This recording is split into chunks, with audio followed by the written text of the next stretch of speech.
بسم اللہ الرحمن الرحیم۔ آج ہم صفحہ نمبر 115 نہج البلاغہ خطبہ نمبر 11 پر، جہاں پر محمد بن حنفیہ کا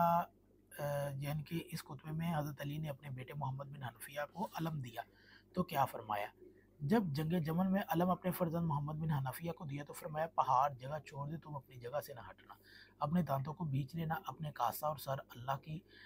عاریت میں دے دینا، اپنے قدم زمین میں گاڑ لینا، لشکر کے آخری صفوں پر اپنی نظر رکھنا اور دشمن کی کثرت و تعداد سے آنکھوں کو بند کر لینا اور یقین رکھنا کہ مدد خدا ہی کی طرف سے ہوتی ہے۔ تو یہاں پر ہم نے محمد بن حنفیہ کی زندگی سے متعلق آپ کو پوری ڈیٹیلز دی،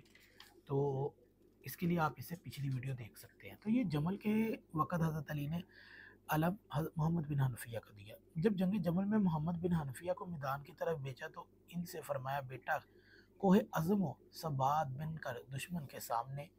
اس طرح جم جاؤ کہ تمہیں فوج کے ریلے جنبش نہ دے سکے، اور دانت پیش کر دشمن پر حملہ کرو،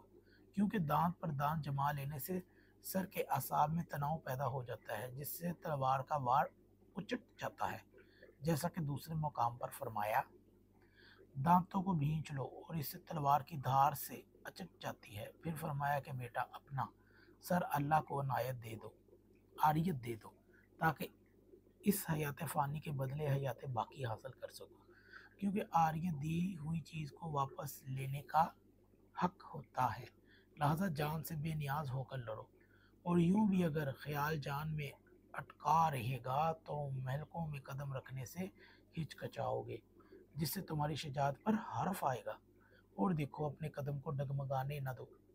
کیونکہ قدموں کی لرزش سے دشمن کی ہمت بڑھ جاتی ہے اور اکھڑے ہوئے قدم حریفوں کے قدم جما دیتے ہیں، اور آخری صفوں کو اپنے مطمع نظر بناؤ، یعنی کہ آخری صفوں کی طرف دیکھو تاکہ دشمن تمہارے عزم کی بلندیوں سے مرعوب ہو جائیں اور ان کی صفوں کو چیڑ کر نکل جانے میں تمہیں آسانی ہو، اور ان کی نقل و حرکت بھی تم سے مخفی نہ رہے، اور دیکھو کہ ان کی کثرت کو نگاہ میں نہ لانا، ورنہ حوصلہ پست اور ہمت ٹوٹ جائے گی۔ اس جملے کے یہ معنی بھی ہو سکتے ہیں کہ اس طرح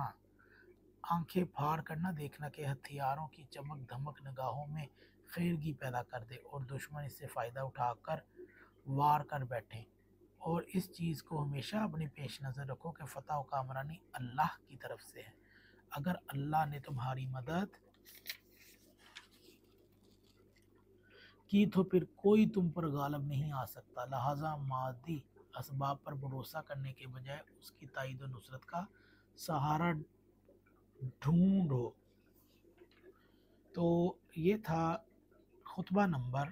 11، جس کے اندر حضرت علی نے محمد بن حنفیہ سے متعلق کیا فرمایا تھا۔ تو یہ ایک طویل خطبہ تھا جس کو ہم نے 2 حصوں میں تقسیم کر دیا۔ ایک میں محمد بن حنفیہ حضرت علی کے بیٹے کون تھے، اور جمل میں اور صفین میں حضرت علی کو جو علم بخشا گیا تھا وہ حضرت محمد بن حنفیہ کو دیا، اور حضرت علی نے ان کو کیا خطبہ دیا۔ تو اگر آپ کو یہ ویڈیو اچھی لگے تو اس ویڈیو کو ضرور شیئر کیجیے گا۔ آنے والی ویڈیو میں ہم خطبہ نمبر 12 سے آغاز کریں گے۔